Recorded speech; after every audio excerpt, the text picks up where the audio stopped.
Buen día, estimados radioescuchas, aquí en la hora del diálogo. Hoy viernes 25 de mayo. Prácticamente estamos llegando a la mitad del año. Bueno, vamos a identificar en la presidencia de la emisora la doctora Mireya Obregón, en la gerencia de producción la licenciada Toti Pocaterra, allá en el control el buen amigo Luis Guillermo Martínez. Antes de presentarnos nosotros, digamos que estamos en sintonía 1420 AM por los teléfonos 0212-264-1494 y 0212-264-1619, y como dice mi partner, los amigos de la web sintonía1420.com.be. Aquí está Luis Alviares y Rafael Polanía. Buen día, Rafael, ¿cómo estás? ¿Cómo te va? Muy buen día, Luis. Muy buen día, queridos amigos de la radio, amigos de la web. Bueno, hoy es viernes ya 25. Bien. Estamos a 2 días de las elecciones de Colombia. País hermano, país amigo, país demócrata, dirigido por un demócrata, Juan Manuel Santos. Bueno, hay dos candidatos con mucha opción, Luis, seguramente nos vamos a referir eso, con toda seguridad, a ellos. Sí.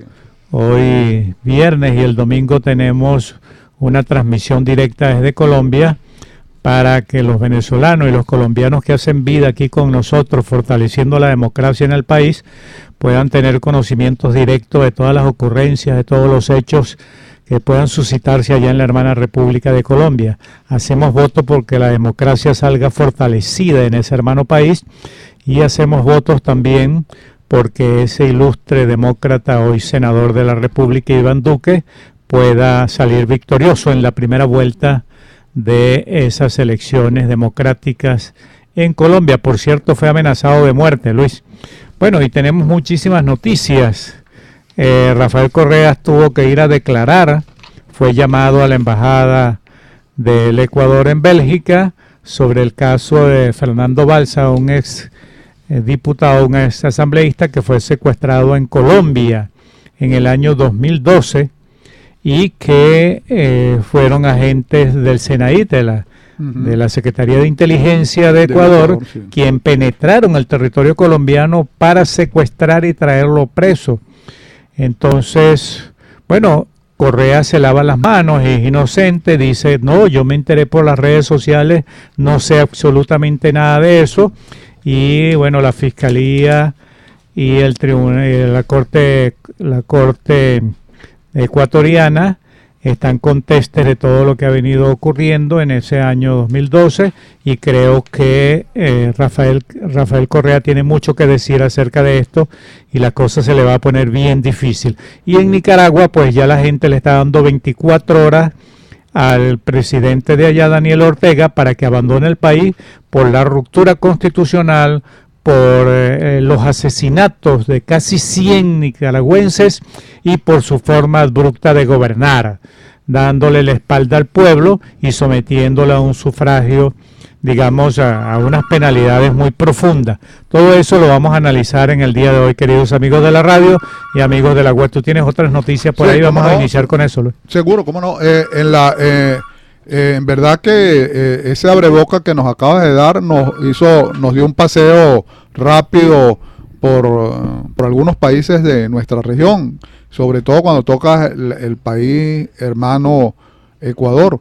Bueno, sí, el señor Correa tendrá que responder. Afortunadamente ahí en el Ecuador está avanzando, digamos, las leyes y hay una investigación, y por supuesto no puede haber en una democracia nadie con corona.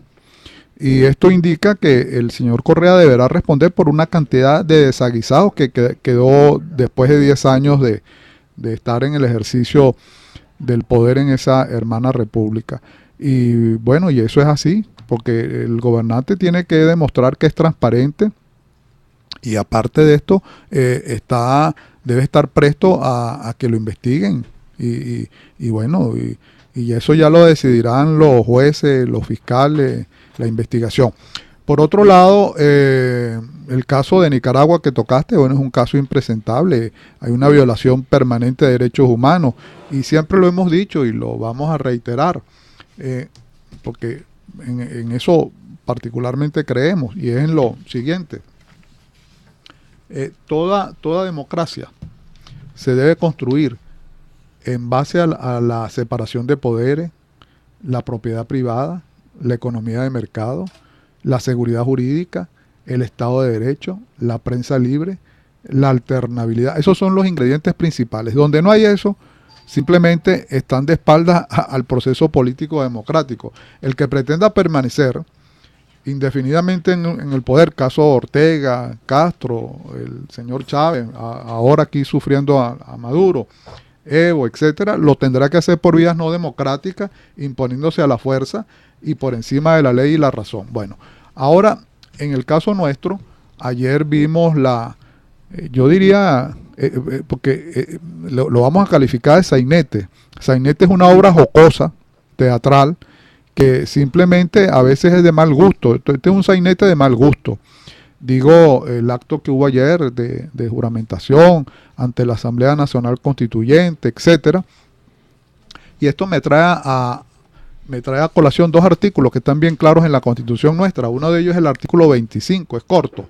Dice, todo acto dictado en ejercicio del poder público que viole o menoscabe los derechos garantizados por esta Constitución y la ley es nulo.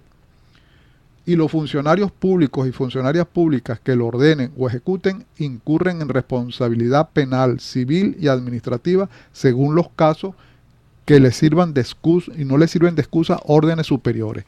Y esto lo concatenamos con el 137, que dice, la Constitución y la ley definen las atribuciones de los órganos que ejercen el poder público a las cuales deben sujetarse las actividades que realicen. Es decir, estos señores, como todos sabemos, nombraron una Asamblea Nacional Constituyente que no calza con todo el presupuesto de las normas constitucionales y por lo tanto fue declarada nula. Y el Tribunal Supremo de Justicia en el exilio, que es el tribunal nombrado esos magistrados por la Asamblea Nacional, a la cual tiene la competencia, de acuerdo a la Constitución, declararon que todos estos actos son nulos de toda nulidad. De tal manera que el señor Maduro, al hacer el acto electoral del domingo, me gusta esta palabra, ¿no?, próximo pasado, lo que hizo fue corroborar que desde el punto de vista político, y como dijo la Asamblea, abandonó el cargo desde el año pasado. Entonces, esto no puede ser tampoco una discusión de orden jurídico, técnico, político, sino también esto debe atender a un propósito de querer enmendar y querer regresar a un Estado de Derecho. De tal manera que lo de ayer, así lo veo y lo siento, fue muy deplorable al juramentarse por otras vías que no son constitucionales. Es más, incluso ellos dicen, el señor Maduro y la gente, que él asumiría, de acuerdo a lo que dijo la señora Delcy Rodríguez, asumiría en enero del próximo año. Y entonces va a pasar todo este tiempo ahí electo. ¿Y por qué? Y dice él que eso lo hizo en conveniencia por el famoso diálogo que hubo en República Dominicana. Pero es que la pregunta es, entonces él dice, yo sí lo firmé. Bueno, pero si lo firmaste tú y no lo firmó la contraparte, no tiene validez sino para ti únicamente. Porque se entiende que cuando hay un diálogo y llega algún resultado y ese resultado es firmado por las partes, ya ahí hay un convenimiento. Pero ahí simplemente de manera unilateral lo firmó una sola de las partes. Bueno, pero a fin de cuentas, el país hoy en día es un país, de acuerdo a sus índices socioeconómicos, un país impresentable, un país que requiere definitivamente un golpe de timón en el sentido, ojo, cuando digo eso no me refiero a salidas de fuerza. Nosotros somos ciudadanos y creemos en la democracia, creemos en la Constitución, las leyes, el marco jurídico, pero tampoco podemos aceptar el menoscabo y la violación de esos derechos. Y bueno, dejo hasta aquí el comentario, tengo otras noticias, pero vamos a ver, Rafael, ¿qué nos dice? Sí, bueno, también tenemos que adelantar un poquito, Luis, sobre el Ecuador, porque ayer justamente se cumplió un año de gestión de Lenín Moreno y fue a rendir cuenta, un acto muy virtuoso, muy democrático, muy participativo. Todos los actores demócratas y sociales de la vida del Ecuador estuvieron presentes, sí, un despliegue de seguridad bien visto también, inclusive, pues quizás un poco desbordado, pero en fin, Lenín Moreno rindió cuenta al pueblo ecuatoriano justamente al organismo que tiene que rendir cuenta, que es la Asamblea Nacional. elegida directamente por la voluntad de todos los ecuatorianos. Y bueno, en su rendición de cuentas se observó que estuvo realmente tratándole de enmendar el capote, como decimos los venezolanos, al expresidente cuando dijo que la economía del Ecuador era floreciente, y se refirió a la economía y a la actuación de Lenín Moreno como diciéndole, bueno, la mesa está servida, de aquí en adelante es soplar y hacer botellas. Me imagino que era la intención de él, yo soy el héroe de acá. Y entonces resulta que este año se ha venido en fortalecer la institucionalidad o recuperar la institucionalidad democrática, fortalecer las instituciones y sobre todo los entuertos establecidos en normas que violentaban la Constitución y violentaban la participación y el derecho ciudadano de los ecuatorianos. Y bueno, a pesar de eso se han visto grandes impulsos y ya digamos muy por debajo de -0, Lenín Moreno llevó la estabilidad social y económica y política del Ecuador con participación de la ciudadanía. Hay que observar eso y hacer un justo reconocimiento. De aquí en adelante, bueno, pasaremos a formar parte de esas estrategias que incluye la presentación de un nuevo proyecto económico, una nueva ley de economía, para ser iniciado ya en el segundo año de gobierno de Lenín Moreno, porque lamentablemente en cuanto a lo económico, la turbulencia fue tal que no se orientó en base a un proyecto establecido, porque Rafael Correa y su séquito de ministros y de altos funcionarios venían mintiéndole al país. No sé si lo habían hecho por desconocimiento, por mala intención o simple y llanamente como estrategia política. Bueno, ya se resolvieron los problemas, ya hay la presentación de un nuevo proyecto económico, un nuevo ministro de la Economía, por cierto, que viene del imperio, pudiéramos decir, primero porque es educado fuera y luego porque, dirían algunos, es un burócrata, fue presidente de Fedecámara, de las cámaras de comercio, conoce a profundidad cuál ha sido el problema, las restricciones, los obstáculos que el propio gobierno ha venido colocando a la empresa privada y bueno, ahora se va a fortalecer. Y luego tenemos que siempre lo vamos a repetir, queridos amigos de la radio, amigos de la web, el hecho de la concertación y la estructura de un nuevo organismo bien orientado que es el Consejo de Participación Ciudadana y Control Social. Ya hay una limpieza absoluta y se está recuperando la fortaleza en la organización para poder actuar en consecuencia en contra de los corruptos y en contra de la toma de decisiones violenta, abrupta, que precisamente va en contrapelo, en contradisposición de las normas legales. Tú referías el caso del señor Maduro.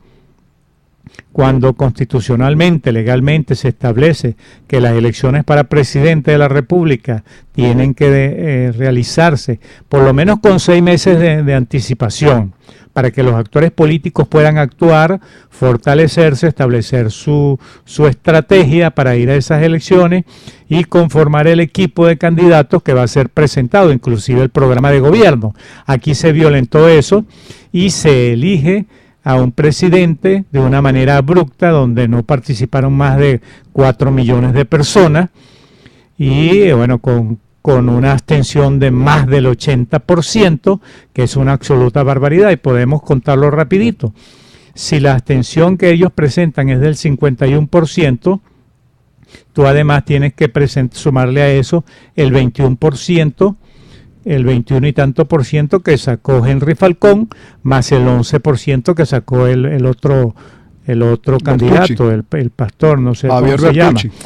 Entonces allí sumarían más del 80%. Entonces está demostrado que el rechazo a unas elecciones violentas, traídas por los cabellos, convocadas por un organismo que no existe, que definitivamente también contraviene la disposición legal, el orden constitucional, entonces es una elección híbrida. Por eso todo el mundo dice que Maduro ya no es presidente de la República y ahora se va a juramentar nuevamente insistiendo en la ruptura de ese orden constitucional en un organismo que no existe.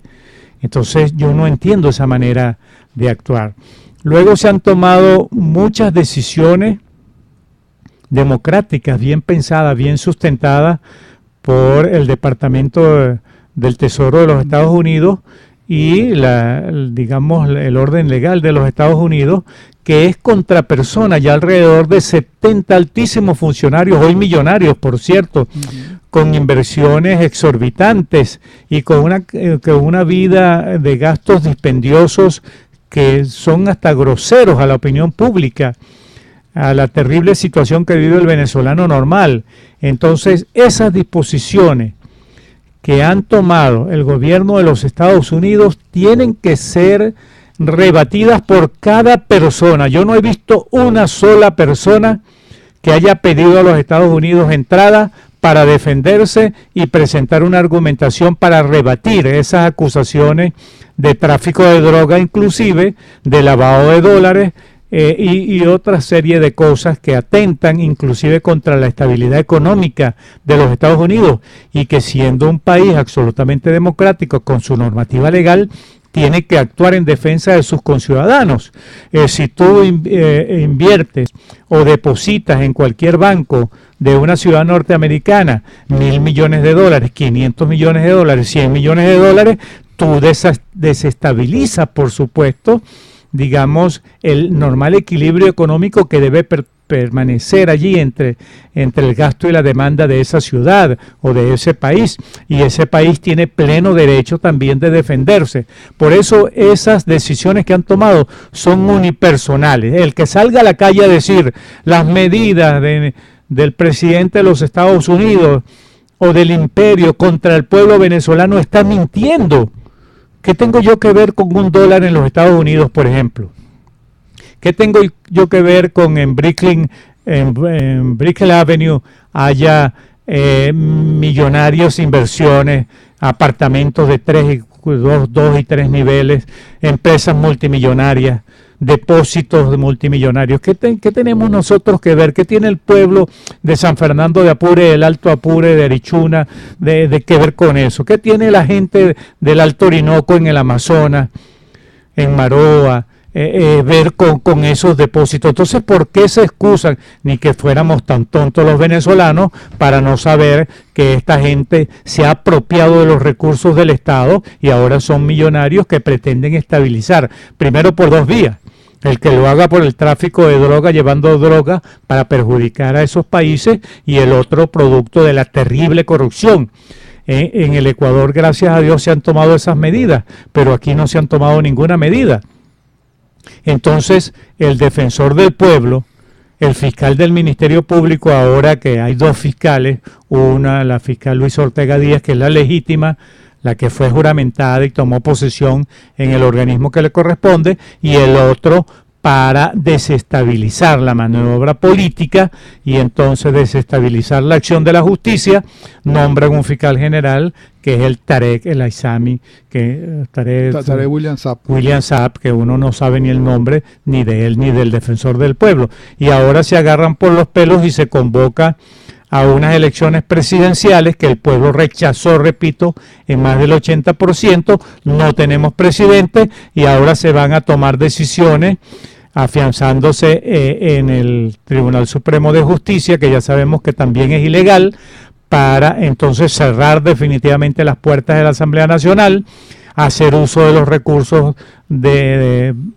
patrimonio venezolano, los bienes, los haberes del pueblo venezolano, para canjearlo por dinero líquido y ellos poder entonces seguir con esa rumba de dispendio del gasto público. Esto es inconcebible.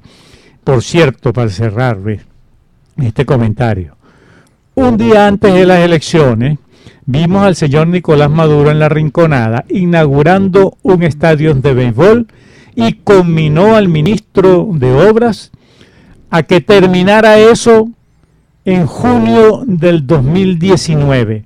Ya han transcurrido una semana de ese acto, o casi una semana justamente mañana, va a transcurrir una semana de esa otra falsa promesa al pueblo venezolano. Ya llevamos una semana. Vamos a contabilizar a través de este programa, La Hora del Diálogo, todas las semanas que pasen, porque vamos a llegar a junio y estamos convencidos, y así responsablemente se lo decimos al pueblo venezolano, que ese estadio es una mentira más, solamente para incentivar el voto, para engañar nuevamente. Bueno, y esos 3 millones de venezolanos que fueron a votar, inclusive los que votaron por los otros candidatos que no fue el candidato del gobierno, están esperando sus 10 millones de bolívares, Luis, porque pese a que un organismo que ya forma parte de la estructura del gobierno, que es el CNE,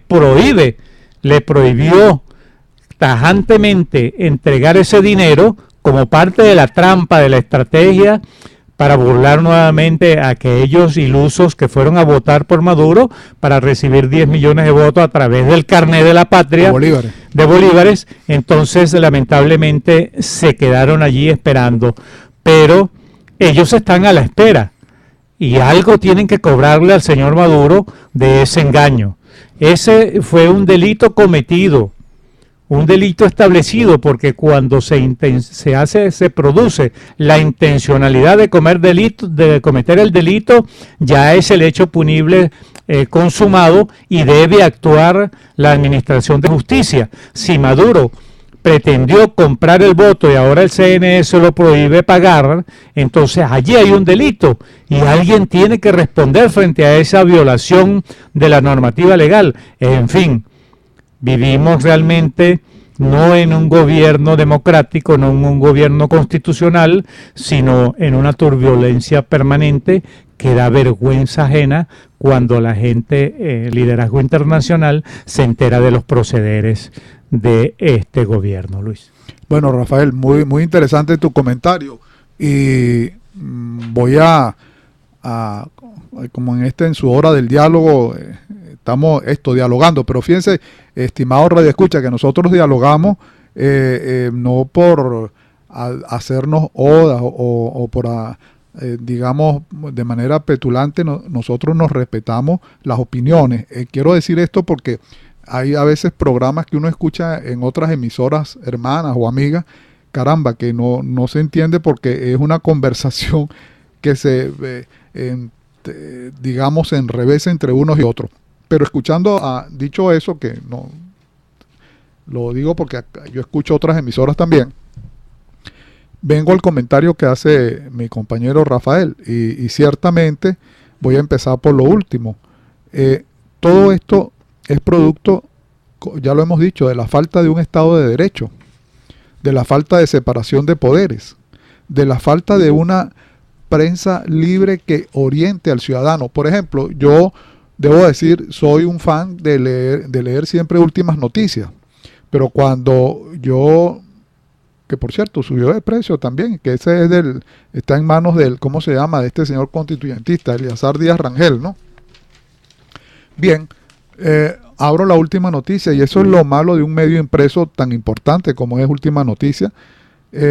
Caramba, totalmente sesgado. Dice, develado plan conspirativo dirigido desde Colombia. Pero eso es lo que pone en su titular. Condenado el Partido Popular de España. Se inició el diálogo en el sector transporte. Reinaldo Quijada aceptó charla con Maduro. Embargo, estarán pilas con dualidad de precios. La ONU investiga abuso contra Lula en Brasil. Trump suspendió la cumbre en Norcorea. Claro, ahí escriben personas que tienen una pluma distinta y un pensamiento diferente a lo que es el actual régimen, como decimos. Pero vemos el sesgamiento y no el equilibrio en esa información. Pero, bien, ya uno como ciudadano, uno debe tener digamos, el conocimiento, así mismo cuando vemos televisión, para nosotros discriminar qué tipo de programa vemos o qué tipo de prensa leemos. Pero eso debe estar en manos del ciudadano. Yo nunca he creído que un gobierno debe ser censor. Y digo esto porque hay una cantidad de información, como esta del estadio Hugo Chávez, que está allá en La Rinconada, que ellos quieren decir que en un año está lista, pero es que aparte de eso, eso mismo no juró él por televisión, el señor Maduro, y dijo que el caso de, por ejemplo, de la línea esta que va para Guarenas, Guatire, recuerdo, porque lo vi por televisión, juró que eso estaba listo, creo que en el año 2013, 12, por ahí va, 14. Bueno, y estamos ya a la mitad prácticamente del 2018 y absolutamente nada. Ahora, bien, lo cierto es que yo las elecciones del pasado domingo 20 de mayo, que son un hecho político porque sucedieron, y por supuesto ahí no votó, ya por ahí por las redes, la gente que estudia esto y ha señalado que no pasa de 3 millones de votos. Y eso como que es bastante, porque en realidad nosotros que vivimos en esta ciudad, el problema está que eso, alguien que viva fuera del país y tenga años sin estar acá o algo así, pudiera quizás confundirse un poco, pero los que vivimos acá, que estamos todo el día hacia arriba y hacia abajo en esta ciudad, sabemos que simplemente la gente no asistió. Esos centros electorales estaban más solos que la una. Pero bien, yo remato esto de ese hecho político con una sola posición. Simplemente el señor Maduro tiene un juicio por el Tribunal Supremo de Justicia en el exilio y está, como dicen algunos, profesionales del derecho, está sub judice, y eso significa que está bajo ley y no podía ser ni candidato ni nada de esto. Algo así parecido a lo que pasó pero claro, con otra dimensión y respetando las distancias y las circunstancias, lo que pasó con el expresidente Pérez, que él fue juzgado ante la Corte Suprema de Justicia, la aceptó y fue separado del cargo y sin mayor problema. Pero bien, ahorita eso entendemos que no es así. A nuestro modo de ver, pues simplemente fue un hecho político, pero sin ninguna relevancia y sin ningún soporte jurídico, porque obviamente no lo tiene. Pero sí hay una noticia, que el señor Maduro, hablando desde el hemiciclo del Palacio Federal Legislativo, señaló 6 líneas estratégicas.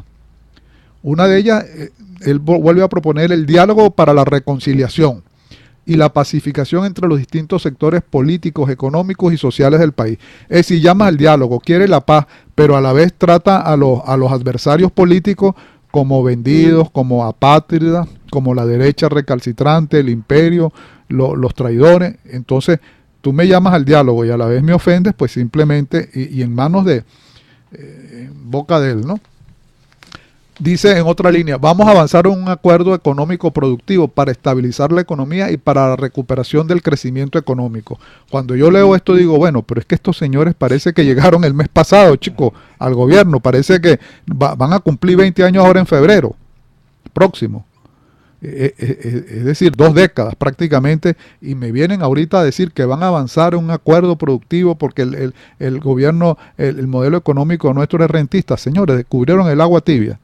No, eso simplemente, digamos, es algo absurdo pensarlo después de tanto tiempo. Lo que hay es que cambiar el equipo político y cambiar, cuando eso sucede mucho a nosotros que oímos de vez en cuando béisbol, eso sucede mucho cuando un pitcher es malo y le han metido ya básicamente una cantidad de carreras porque lo que dispara para home son puras bolas y nada de strike.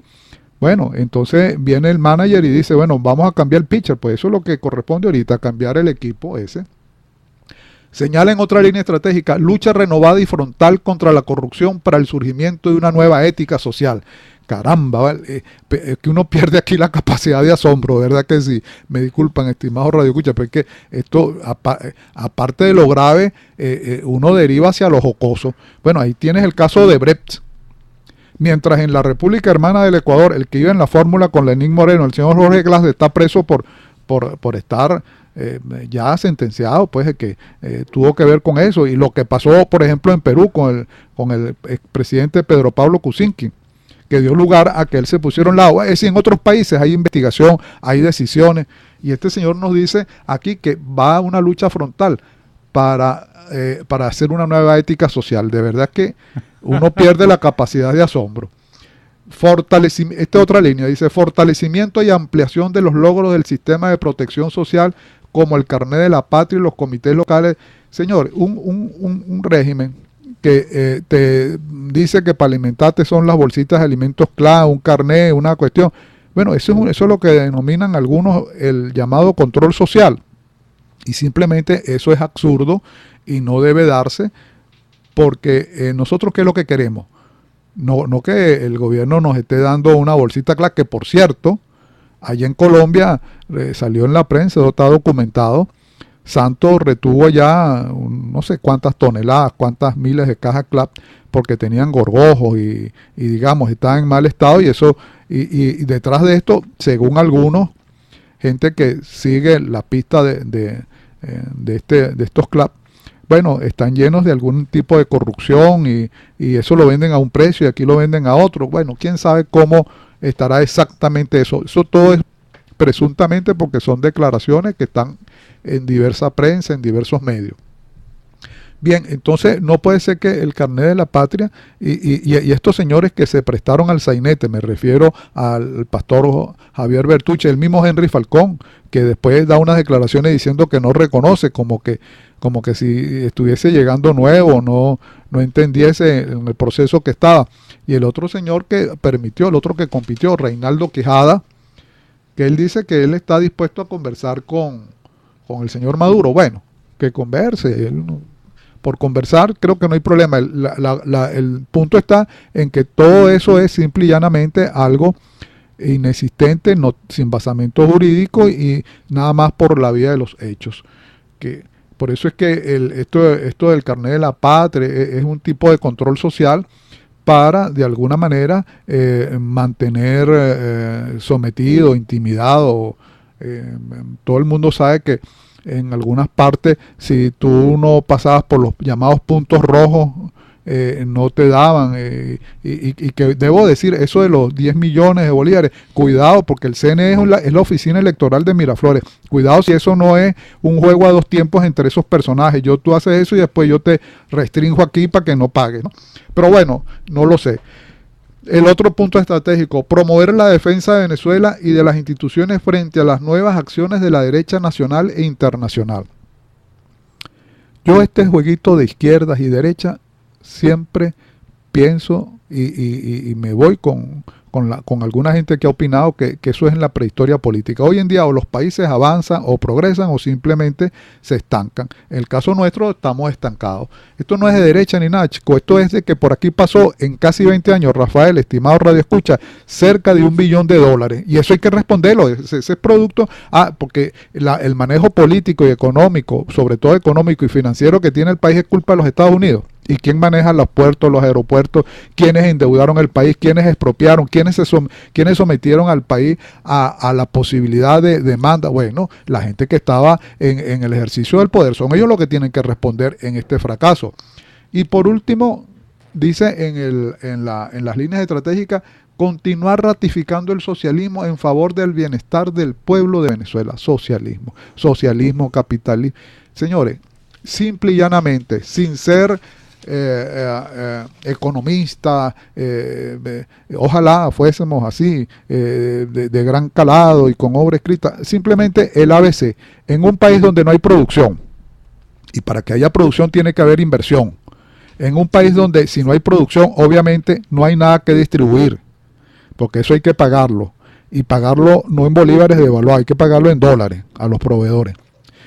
Entonces no hay nada que consumir, y ese es parte del drama que tenemos. Entonces tiene que haber producción, distribución y consumo. Bueno, Rafael, ese es mi comentario. Bueno, mucho que decir sobre ese comentario. Les voy a comenzar con el artículo 3 el último punto que tocaste, ¿no? Seguir con el socialismo para el bienestar del pueblo. El artículo 3 constitucional. El Estado tiene como fines esenciales la defensa y el desarrollo de la persona y el respeto a su dignidad, el ejercicio democrático de la voluntad popular, la construcción de una sociedad justa y amante de la paz, la promoción de la prosperidad y el bienestar del pueblo. Bueno, venía en el metro, Luis, y cada vez el metro ya no se debe llamar metro, tiene que llamarse infierno. Cada vez es un infierno mayor abordar el metro de Caracas. Ahora están convocando para unas jornadas de mesa de trabajo para ver qué ha ocurrido con el metro. ¡Qué vergüenza, vale! se robaron, despilfarraron todos los millones de dólares que produce el metro, porque el metro funciona, hacen uso del metro diariamente más de 2 millones de personas. Y cuando tú cobrabas eso, ¿qué hacías? Y el plan de mantenimiento, la escala de mantenimientos que se hizo. O sea, este gobierno destruyó. Luego, cuando el artículo 3 habla de la promoción de la prosperidad y bienestar del pueblo, lo que ha destruido. Entonces él viene a hacer promesas nuevamente. Me parece que es una burla al pueblo. Bueno, interactuando con nuestros oyentes, Luis, alguien me dice, si es verdad, no hay Estado de Derecho en lo absoluto. ¿Puedes hablar un poco del Estado de Derecho? Bueno, perfectamente. Un Estado de Derecho es un modelo de orden para un país. Por lo tanto, ese país debe regirse por un sistema de leyes escritas e instituciones, ordenando en torno a esa constitución, el cual es un fundamento jurídico de las autoridades y funcionarios que se someten a normas como estas. Cualquier medida o acción debe estar sujeta a una norma jurídica escrita, y las autoridades del Estado están limitadas estrictamente a un marco jurídico preestablecido que aceptan y al que se someten en sus formas y contenidos. Por lo tanto, toda decisión de sus órganos de gobierno ha de estar sujeta a procedimientos regulados por la ley y guiados por absoluto respeto a los derechos fundamentales del ser humano y de la Constitución. ¿Cuáles son las decisiones de Nicolás Maduro y de sus órganos adscritos a la presidencia de la República? Digo adscrito a la presidencia de la República porque mira cómo sale la constituyente a juramentarlo. En este momento hacen las elecciones ahorita, hay que esperar en enero entonces para posesionarlo del cargo. Entonces ahora él hace un juramento que no tiene contemplado dentro de su programa de gobierno, que es un deber que tenía que presentar al inscribir su candidatura. Ahora dice que tiene 4 puntos fundamentales para recuperar la economía que él mismo llevó al colapso. Bueno, cuando hablamos de todos estos elementos, Luis, y yo siempre lo he dicho, resulta comprometedor afirmar que estamos en medio de un proceso revolucionario. Y sí lo estamos, Luis. En América Latina, es más, no solamente en Venezuela. Vemos el caso de Nicaragua, como la gente le está dando una semana de plazo para que Daniel Ortega salga del poder. Y salga por la puerta mediana, digamos, no salga por la puerta de atrás y salga preso y detenido o salga en un helicóptero a medianoche. Bueno, en este momento nada puede indicar que en estos tiempos vivimos los venezolanos en un tiempo de revolución, caracterizado como vivimos un país pánico y sin ningún sentido de las cosas, en cuyo devenir pudiéramos decir deambulamos de arriba hacia abajo sin objetivos colectivos, solamente de grupitos o individuales, ausente de toda historicidad. Bueno, nosotros decíamos, Luis, que Nicaragua hace un mes y medio, más o menos, unos 32 días, nunca se imaginaba Daniel Ortega que iba a vivir una revolución al pueblo nicaragüense y que esa revolución se le iba a llevar por delante por la toma de decisiones tan nefastas, contrarias a la voluntad popular y a la mejor calidad de vida para los venezolanos, para los nicaragüenses en ese momento. Así ocurre en Venezuela. Nicolás Maduro creyó que iba a engañar nuevamente al pueblo, y el G2 cubano y la gente de Cuba, el del gobierno cubano, que iba a engañar nuevamente al pueblo convocando unas elecciones pírricas, irregulares, contrarias a toda norma constitucional, y que se iba a jurar y que iba a hacer un despliegue publicitario para que el pueblo lo adorara. Bueno, se parece mucho a lo de Poncio Pilato, Luis, allá en Jerusalén. Bueno, que Poncio Pilato estaba fastidiado allá en la calurosa Jerusalén. Nada pasaba en Jerusalén. Tengo todo controlado, decía. Esta espera y esta vida aquí es insoportable, no ocurre nada. Tengo al país controlado. Y en ese mismo momento, Luis, pasaba un hombre en un burro frente a su ventana. Jesús de Nazaret. Así dice el gobierno venezolano. Aquí no debe haber interferencia. Aquí no hay ninguna calamidad pública. Aquí no hay falta de medicina ni de alimentos. Eso es un invento del imperialismo norteamericano. Y resulta ser que frente a su ventana está pasando miles, cientos de miles de jóvenes del pueblo venezolano exigiendo respeto a sus derechos, exigiendo respeto a su acceso a las medicinas, al servicio de salud, a la comida. Cientos de miles de niños recogiendo de la basura están hastiados ya de más promesas, que es lo que hace. Aquí está, ya se inició una revolución, como se inició una revolución en Nicaragua. 5 arzobispos, los cardenales de Nicaragua, rompieron y se retiraron del diálogo, Luis. El arzobispado presentó un borrador de agenda que propone una reforma a la ley electoral, en donde contemplan adelantar las elecciones, prohibir la reelección presidencial indefinida. Bueno, los obispos dicen que en el primer encuentro con el gobierno de Daniel Ortega se estableció como un hecho discutir, no adelantar las elecciones. El arzobispo Silvio José Báez dice: fue imposible seguir adelante con el diálogo nacional por no poder ni siquiera iniciar con la agenda para buscar la democratización del país. Los obispos lo dejamos claro desde el inicio. El objetivo del diálogo nacional era allanar el camino de la democracia y la libertad en Nicaragua. Los estudiantes denunciaron. Ese joven, extraordinario líder nicaragüense, estudiante universitario de comunicación social, Lester Alemán, respondió con un discurso de altura. Esta no es una agenda de golpe de Estado. Usted está equivocado, señor canciller, porque el primer golpe de Estado lo dio el presidente Ortega al destruir la institucionalidad del país, romper el hilo constitucional y controlar todos los órganos del Estado para subyugarla y hacer lo que a usted le dé la gana. Usted no nos ve a nosotros con fuerzas paramilitares ni con armas en las manos. Nuestras armas son la Constitución Nacional, el respeto a la libertad y la democracia. A diferencia de su gobierno, no vapuleamos al pueblo, no asesinamos a los jóvenes. Esta es una agenda para darle viabilidad y direccionalidad a la democracia que hemos perdido y que usted no debe continuar en el poder. Esas fueron las palabras de ese extraordinario joven.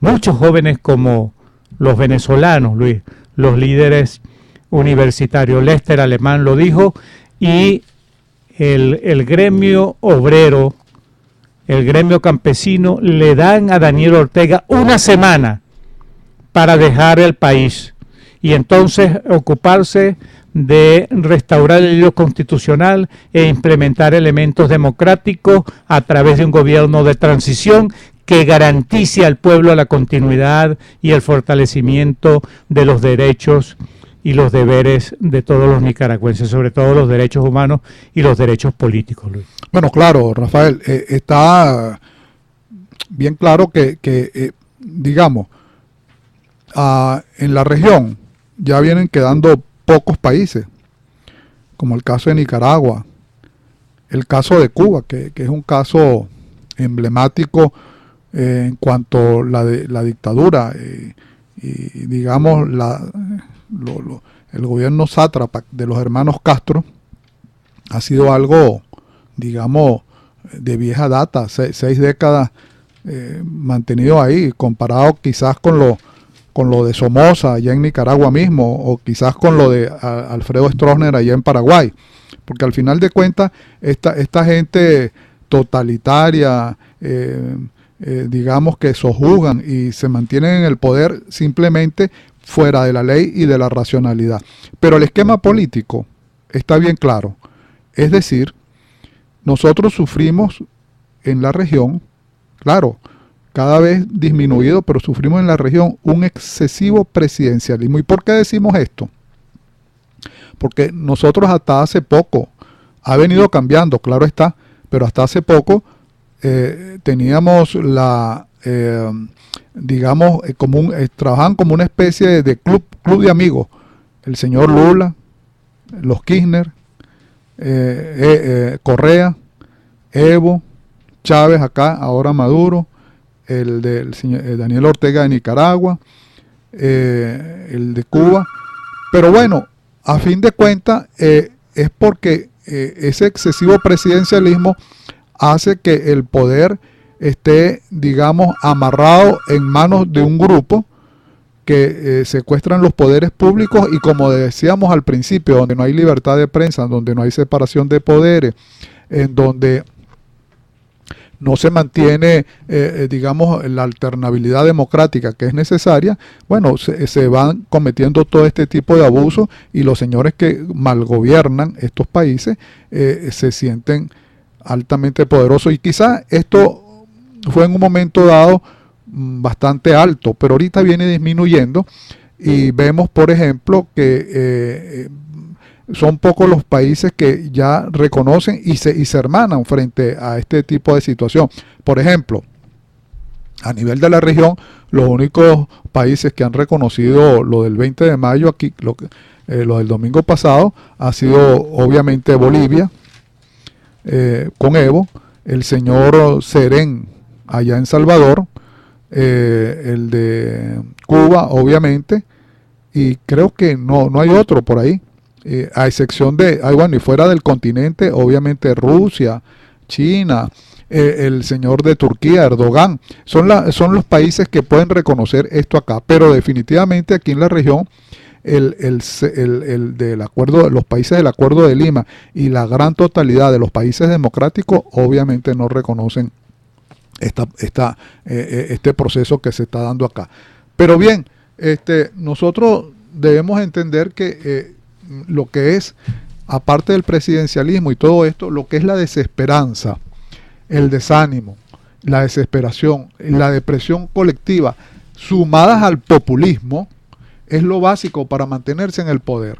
Pero claro, esto está combinado con un resentimiento y con un discurso populista reivindicativo que despierta los monstruos que se lleva por dentro. ¿Cuál es el antídoto de todo esto?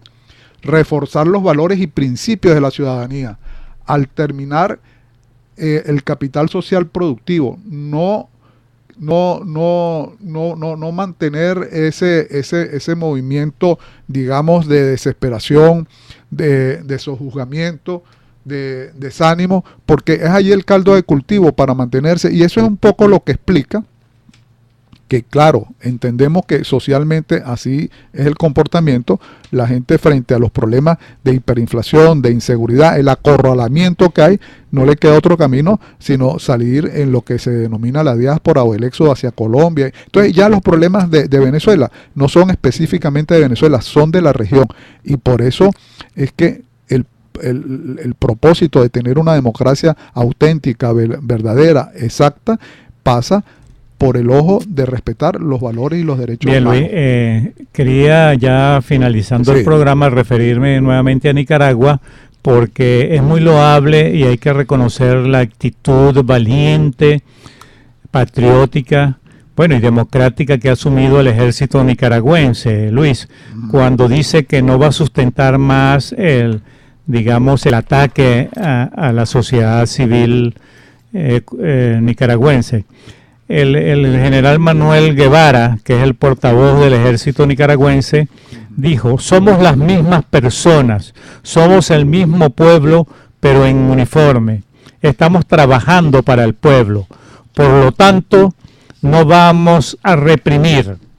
Después de 27 días de protestas en la oportunidad de esta declaración, consecutivas en Nicaragua, en un saldo mayor inclusive de 73 fallecidos, 73 jóvenes asesinados en las calles de Managua, de toda Nicaragua.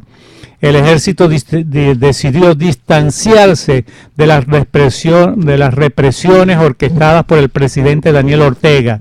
emitiendo un comunicado y asegurando que no se involucrará el ejército en actos de representación a civiles.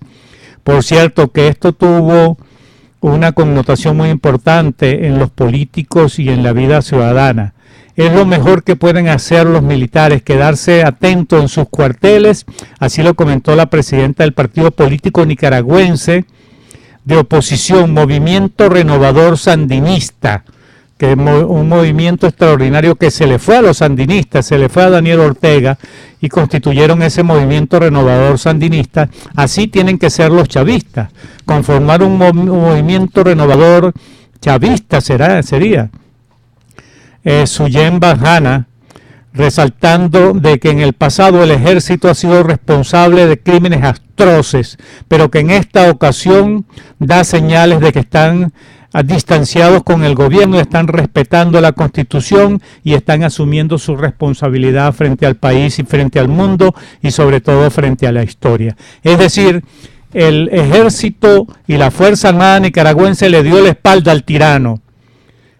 ¿Qué puede ocurrir en Venezuela más que la Fuerza Armada Nacional lea la Constitución y la respete y las leyes? La Fuerza Armada Nacional no debe prestarse a servir a dignidad alguna, ni a partido político alguno. Eso es constitucional y eso se tiene que decir. Bueno, queridos amigos, amigos de la radio, amigos de la web, hemos llegado al final de su programa La Hora del Diálogo. Con muchísimo gusto trabajamos para ustedes en la mañana de hoy, en la presidencia la doctora Mireya Obregón, en la gerencia. Bueno, gracias a Dios, queridos amigos, vamos a seguir compartiendo con ustedes un poquito más, así nos lo dice nuestra gerente general Toti López Pocaterras. Bueno, en estos minutos, Luis, quería referirme a la actitud de uno de los candidatos. O es ingenuo o lleva por dentro una maligna intención de confundir al pueblo, una ambición desmedida de poder, y está actuando realmente en contravención de la aspiración que tiene el pueblo venezolano.